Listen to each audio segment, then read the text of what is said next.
Hello. హ్మ్? నీ పేరు? నా పేరా ప్రతాప్. ఆ, పక్కనే మా ఇల్లు. ఒకసారి మా ఇంటికి వస్తారా సార్? హ్మ్?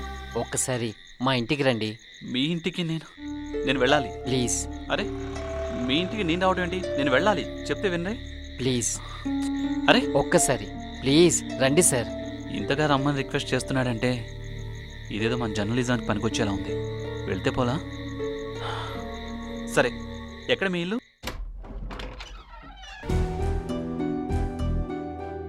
ఆగిపోయారే, రండి. మొహమాట పడకండి, రండి. Please please come.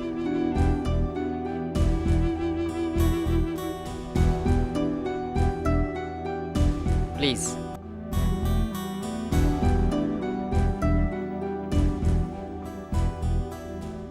ప్లీజ్ కూర్చోండి. Thank you. ఒక్క నిమిషం, నేను ఇప్పుడే వస్తాను. ఓకే.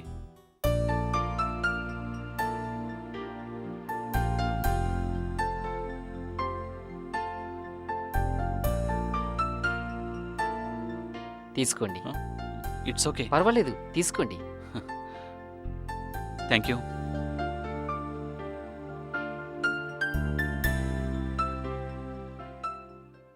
లోపలికి వెళ్ళండి. లోపలికా? పర్వాలేదు, వెళ్ళండి. ప్లీజ్ సార్, వెళ్ళండి.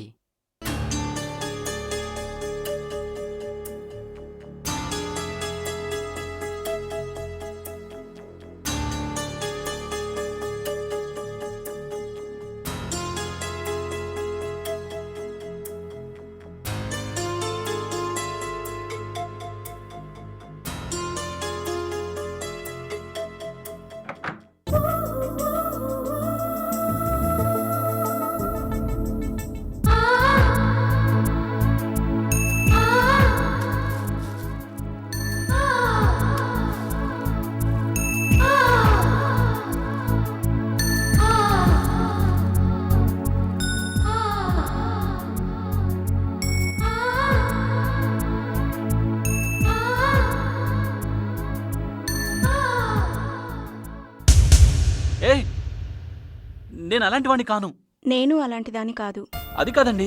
దయచేసి ఒక 10 నిమిషాలు అలా కూర్చోండి అరే, అసలు ఏంటిదంతా? ప్లీజ్. నేను చెప్పేది అర్థం చేసుకోండి.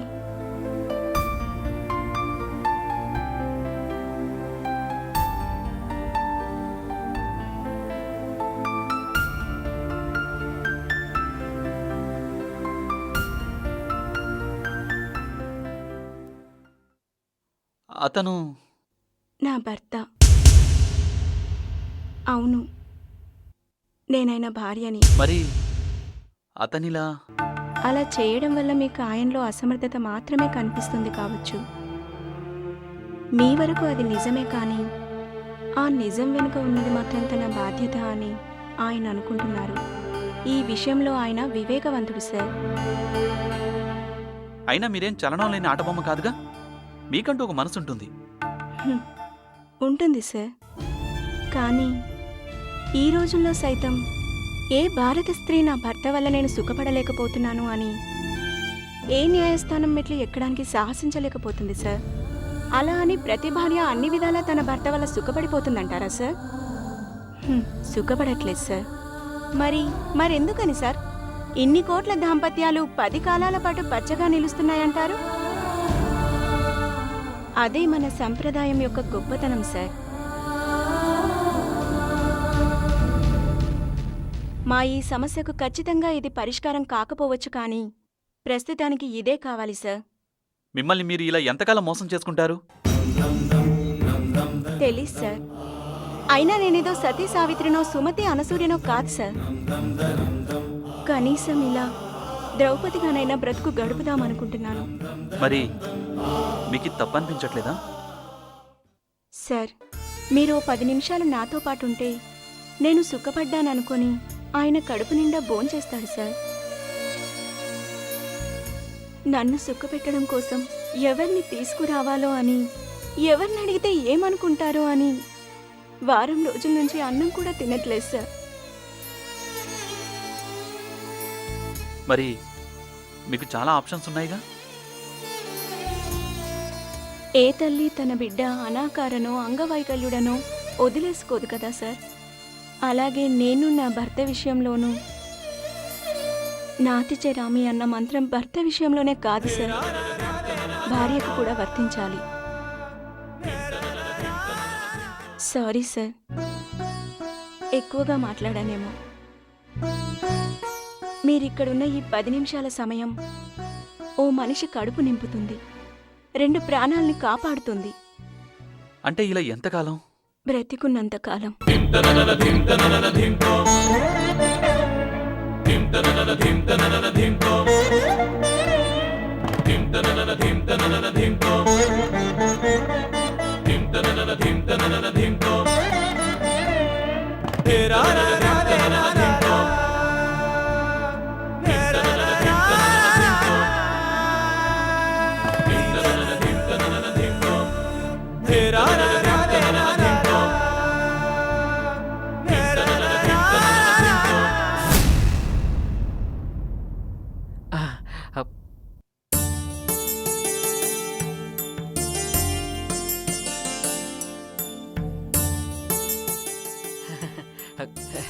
Thank you sir, thank you so much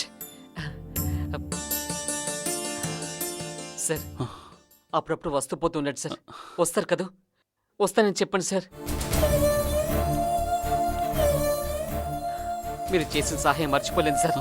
చాలా thanks sir. Please sir. Sir సరే.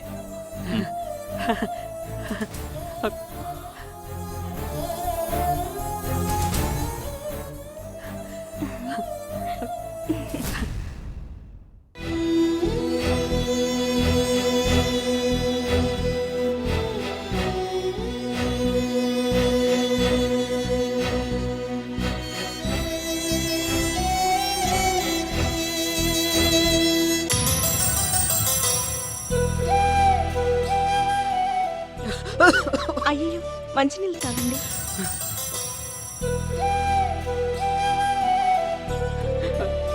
నేనేం తప్పులేదు, తప్పంతా నాదే.